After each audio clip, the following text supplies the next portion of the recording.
अवधूत चिंतन श्री गुरुदेव दत्त. श्री स्वामी समर्थ. जय जय स्वामी समर्थ. आपल्या नवीन व्हिडिओमध्ये आपलं खूप खूप स्वागत आहे. बघा, आजच्या व्हिडिओमध्ये आपल्याला बघा नैराश्य हे खूप जणांना येतं आणि बघा त्यामुळे आपल्याला जे काही आपण नैराश्यातून जातो म्हणजे काय डिप्रेशन येतं. नेहमी काही ना काही समस्या असतात, त्यामुळे डिप्रेशन येत असतं. तर दत्तभक्ती करताना ही नैराश्य येणे हे गंभीर समस्या असू शकते. बघा, याचा अर्थ असा की तुमच्या मनात नकारात्मक विचार येते आणि भावनांचा प्रभाव वाढत आहे.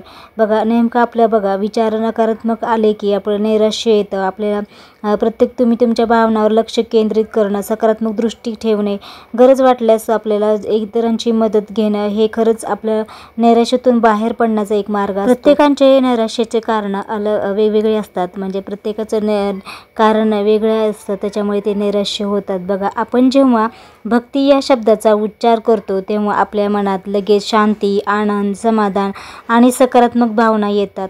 भक्ती म्हणजे काय? ईश्वराशी एकरूप होणं, त्यांच्या कृपेची अनुभूती घेणे आणि त्यातून मिळणारी आंतरिक तृप्ती अनुभवणं. मग काय आहे तर अशा पवित्र आनंदायी मार्गावर चालत असताना नैराश्य का यावं हा प्रश्न अनेकांना पडतो. म्हणूनच आपण इथेच आध्यात्मिकचे दृष्टिकोन महत्त्वाचा ठरतो, जे आत्म्याच्या शुद्धीकरणातून काही वेळा मानसिक क्लेश जाणवू शकतात. दत्तगुरू ही प्रक्रिया अधिक सुसह्य करतात. बघा, दत्तभक्ती म्हणजे काय तर पूर्ण शरणागती. जेव्हा नैराश्य येतं ना, तेव्हा तो एक संकेत असतो की तुमचा अहंकार विरघळत आहे. तुम्ही पूर्णपणे दत्तचरणी लीन होण्यासाठी तयार होत आहात.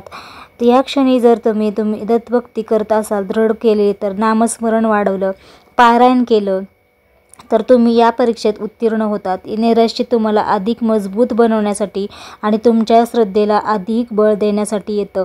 आपण या भौतिक जगात अनेक गोष्टींचे आसक्त असतो, म्हणजे बघा पैसा, नातेसंबंध, यश, कीर्ती या आसक्तीचे अनेक आपल्या दुःखाचं मूळ असतं.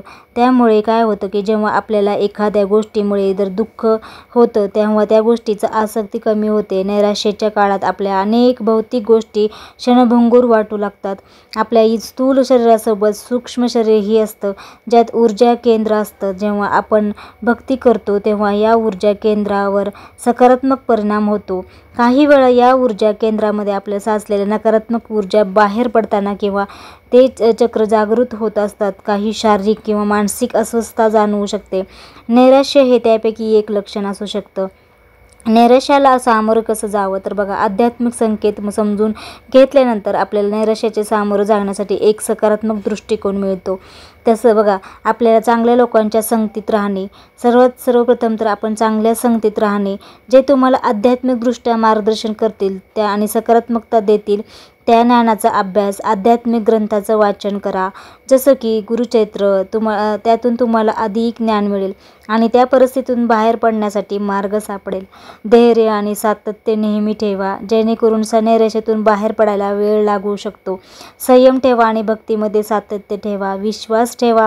आध्यात्मिक गोष्टी जर करत राहिलात ना तुमच्या रिकाम्या वेळेमध्ये, तर तुम्ही जप करत असाल आणि गुरुचरित्र पारायण करत असाल तर यातूनही तुम्ही खरंच तुमचं मन प्रसन्न राहील आणि त्यातून तुम्ही बाहेर पडण्यासाठी हे तुम्हाला मार्गदर्शन नक्कीच कामी येईल.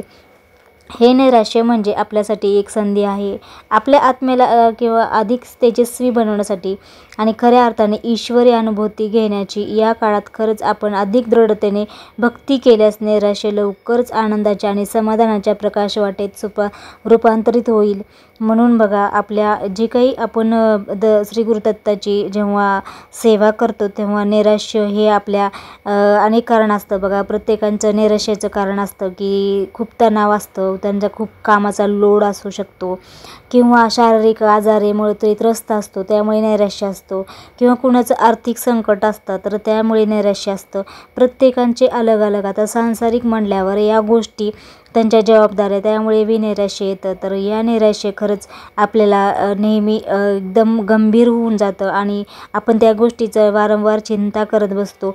तर त्यामुळे श्री गुरुदत्तांची सेवा जर आपण करत राहिलो ना तर खरंच त्याच्यातून तुम्हाला मार्ग मिळेल. आणि तुम्हाला मी नेहमी मागच्या व्हिडिओतही सांगितलेले आहे, आपलं मनाची शुद्धीकरण झाली ना, आपलं मन शांत ठेवा.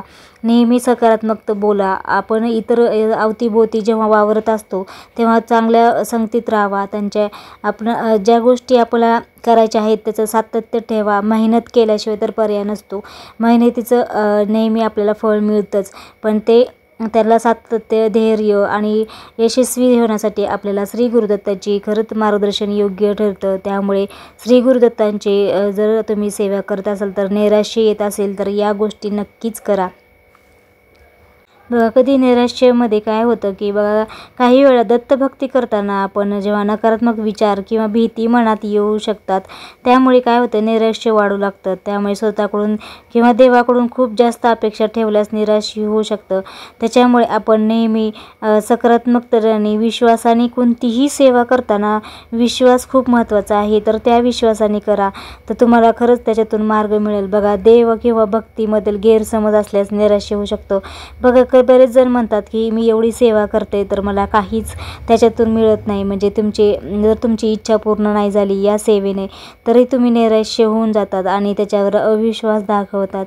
ह्यामुळे पण तुम्हाला नैराश्य येतं. तर खरंच जर तुम्हाला जास्तीत जास्त सेवा आपण जेव्हा मनोभावे करतो ना, खरंच आपल्या गुरुदत्तांची आपली जी काही त्यांचे वरदहस्त असतं ना तर ते नक्कीच असतं. कारण बरेच जणांना अनुभव आलेले आहेत. त्याच्यामुळे विश्वास ठेवणे खरंच महत्त्वाचं असतं.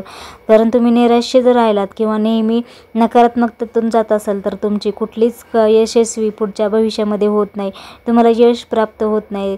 जर तुम्हाला जास्तच म्हणजे नैराश्य, डिप्रेशनचा प्रॉब्लेम जर असेल तर तुम्ही डॉक्टरांचा सल्ला घ्या. तर तुम्ही योग्य आहार घ्या. तुम्ही मन शांत ठेवा. त्यानंतर तुम्ही सेवा करा. बघा तुमच्या या सेवेने दत्तगुरूंच्या नक्कीच तुम्हाला प्रभाव पडेल. आणि ह्या व्हिडिओमधून मी एवढं सांगण्याचा प्रयत्न करते की नेहमी बघा प्रत्येकांना म्हणजे देवपूजा करतानाही तुम्हाला नैराश्य जाणवतं. कोणी जण तर देवपूजा करायची म्हणून करतात किंवा असं आपल्याला करायचं आहे म्हणून पूजा करतात. तर असं करू नका. जेव्हा आपण कोणतीही गोष्ट मनातून करतो, मनात सकारात्मक दृष्टीकोन करतो, कोणतं पण काम करतो तर ते आपण खरंच स्वइच्छेने करावे. त्यामुळे आपल्याला नक्कीच दत्तगुरूंचा आशीर्वाद मिळतो.